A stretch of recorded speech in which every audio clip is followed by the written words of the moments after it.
हम कई बार भारतीय इतिहास में ये पढ़ चुके हैं कि महाभारत भारतीय इतिहास का सबसे बड़ा और भयंकर युद्ध था, जिसमें लाखों सैनिकों ने हिस्सा लिया था। यह युद्ध केवल 18 दिन तक चला, जिसमें हर दिन हजारों सैनिकों की जान गई। पर क्या आपने कभी ये सोचा कि आखिर युद्ध में लड़ने के लिए इतने सैनिक कहां से आए, और आखिर वह कौन कौन से राज्य और देश थे जिन्होंने पांडवों और कौरवों की ओर से महाभारत में हिस्सा लिया? तो आज के इस वीडियो में हम यही जानने वाले हैं। कहने के लिए तो महाभारत एक ही परिवार के दो पक्षों के बीच सत्ता की लड़ाई थी, लेकिन इसमें धर्म और अधर्म का एक बहुत जरूरी पार्ट छुपा है। यहाँ तक कि कई बार तो इसे धर्म युद्ध के नाम से भी जाना जाता है। इसलिए यह जानना और भी ज्यादा रोचक हो जाता है कि महाभारत काल में ऐसे कौन कौन से राज्य थे जो कौरव यानी दुर्योधन के पक्ष को सही मानते थे, और ऐसे कौन से राज्य थे जो पांडवों के पक्ष को धर्म पक्ष मानकर उनके साथ युद्ध में लड़े थे। तो चलिए एक एक करके ऐसे सभी राज्यों के बारे में जानते हैं। आपको इसमें पहले यह जान लेने की जरूरत है कि इस वीडियो में हम प्राचीन भारत की बात कर रहे हैं, जिसमें सीमाएं आज के पाकिस्तान, अफगानिस्तान, श्रीलंका, नेपाल और कुछ हिस्से तिब्बत के भी थे। इसलिए वीडियो में हम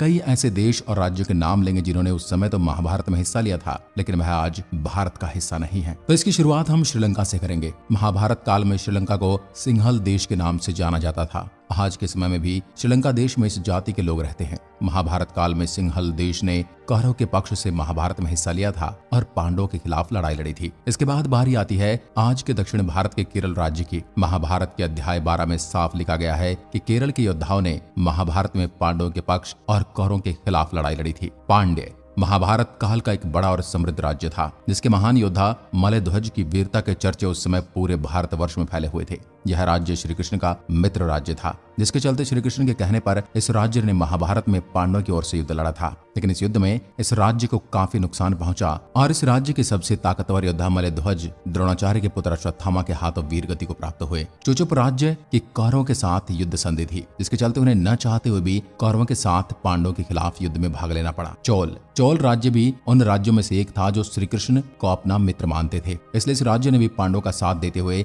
उनकी ही ओर से कौरवों के खिलाफ युद्ध में भाग लिया था। कलिंग दुर्योधन की पत्नी का मायका था। इस राज्य का नाम महाभारत में कई बार लिया जा चुका है। इसके सैनिक काफी ज्यादा ताकतवर हुआ करते थे। इन्होंने कौरवों की ओर से महाभारत में युद्ध लड़ा था और आज के समय कलिंग राज्य का स्थान भारत के पश्चिमी हिस्से में मौजूद है। मैकल एक ऐसा देश था जो आज के पश्चिमी राज्य में मौजूद था। मैकल दुर्योधन का मित्र राज्य था, जिसके चलते इसने कौरवों के साथ मिलकर पांडवों के विरुद्ध युद्ध लड़ा था। तितिर यह राज्य भी महाभारत काल का समृद्धि और ताकतवर राज्य था, जो आज के समय मध्य भारत में मौजूद है। यहाँ के योद्धाओं और सैनिकों ने महाभारत में पांडवों की ओर से युद्ध लड़ा था।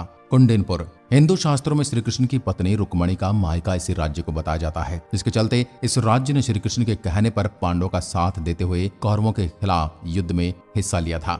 उत्कल यह राज्य काफी ज्यादा समृद्ध था, क्योंकि यह भारत के पश्चिमी हिस्से में समुद्र के किनारे पर बसा था, जिसके कारण यहाँ से व्यापार करना काफी ज्यादा आसान हुआ करता था। इस देश के भी दुर्योधन के साथ काफी ज्यादा अच्छे संबंध थे, जिसके चलते इसने अपनी सेना दुर्योधन को सौंप दी थी और यह सेना कौरवों के साथ मिलकर पांडवों के विरुद्ध लड़ी थी। अनूपक महाभारत काल का एक बड़ा राज्य था, जो आज मध्य प्रदेश का हिस्सा है, जहाँ के राजा का नाम नील था और श्री कृष्ण के मित्र और भक्त थे, जिसके चलते इन्होंने पांडवों की ओर से कौरवों के खिलाफ युद्ध में भाग लिया था।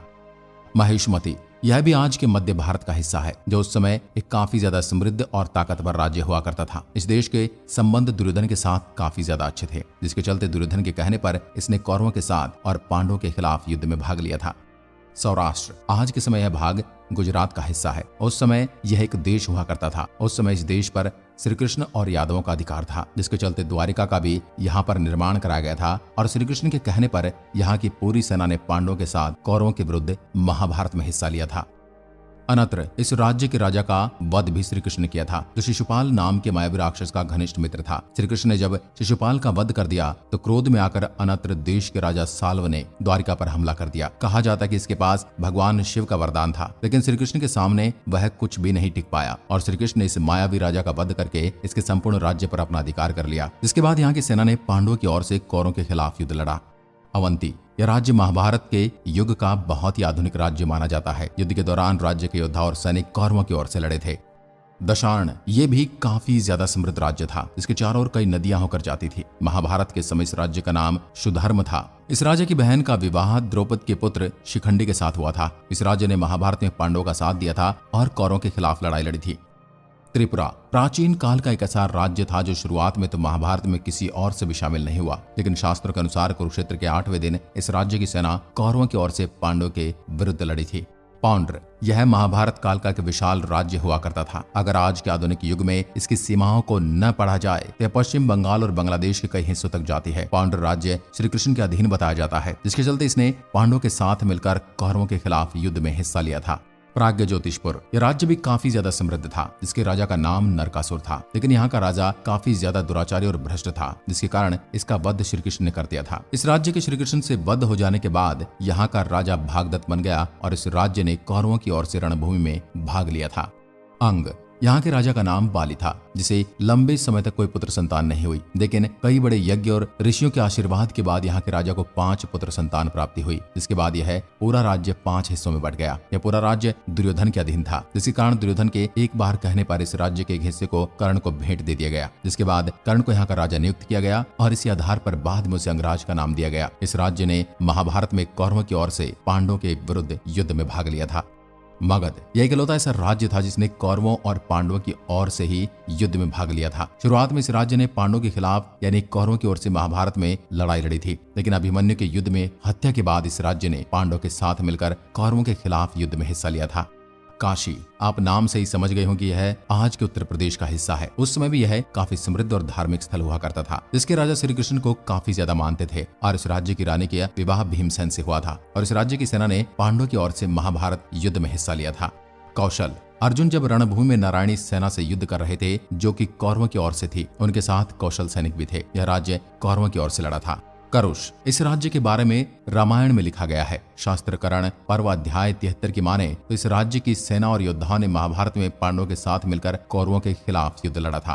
किरात यह आज के नेपाल देश का भाग है, जो उस समय एक राज्य हुआ करता था। इस राज्य के लोग शिकारी हुआ करते थे। इन्हें जंगली जानवरों को संभालना काफी अच्छे से आता था, जिसके चलते उन्होंने पांडवों की सेना में हाथियों के साथ मिलकर युद्ध में भाग लिया था। कहने का अर्थ है कि यहाँ की सेना पांडवों की ओर से लड़ी थी।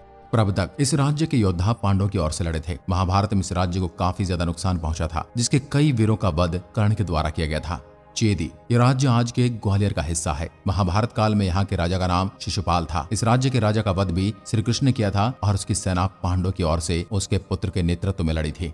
निषद यह राज्य में नल नाम के राजा का शासन था। इस राज्य की पैदल सेना रणभूमि में कर्ण के द्वारा मारी गई थी। यानी इस राज्य ने महाभारत में पांडवों के साथ मिलकर कौरवों के विरुद्ध युद्ध लड़ा था। कुंती इस राज्य के राजा का नाम दंतवक्र था तथा दंतवक्र का वध भी श्री कृष्ण ने किया था। इसके बाद कुंती राज्य भी श्री कृष्ण का हो गया था। इस राज्य की सेना पांडवों की ओर से लड़ी थी। पांचाल यह राज्य बहुत ही ज्यादा क्षेत्रफल में फैला हुआ था। इस राज्य की सत्ता पांडवों के ससुर और द्रौपदी के पिता द्रुपद की थी। द्रौपदी की शादी से पहले जब अर्जुन ने पूरे पांचाल को जीतकर अपने गुरु द्रोणाचार्य को गुरु दक्षिणा के रूप में दिया था। इसके बाद इस राज्य के 2 हिस्से हुए थे, जिसका नाम उत्तर पांचाल और दक्षिण पांचाल था। उत्तर पांचाल में द्रोणाचार्य का शासन था और उन्होंने वहां का शासक अश्वत्थामा को बनाया था। इसके बाद द्रौपदी के पास दक्षिण पांचाल रह गया था, इसलिए उत्तर पांचाल की सेना कौरवों की ओर से और दक्षिण पांचाल की सेना पांडवों की ओर से लड़ी थी। सोमक महाभारत के युद्ध में जब अर्जुन और कर्ण का युद्ध हुआ, तब इस राज्य की सेना को अर्जुन की सुरक्षा की जिम्मेदारी दी गई थी। यानी इस राज्य ने पांडवों के साथ मिलकर कौरवों के खिलाफ युद्ध में भाग लिया था। सूरसेन यह प्राचीन भारत के पश्चिमी हिस्से का एक बड़ा राज्य था। इस राज्य के राजा कंस के पिताजी थे। कंस का श्री कृष्ण के द्वारा वध हो जाने के बाद श्री कृष्ण ने उग्रसेन को इस राज्य का राजा बना दिया था। जिसके बाद महाभारत युद्ध में यहाँ की सेना पांडवों के साथ मिलकर कौरवों के विरुद्ध लड़ी थी।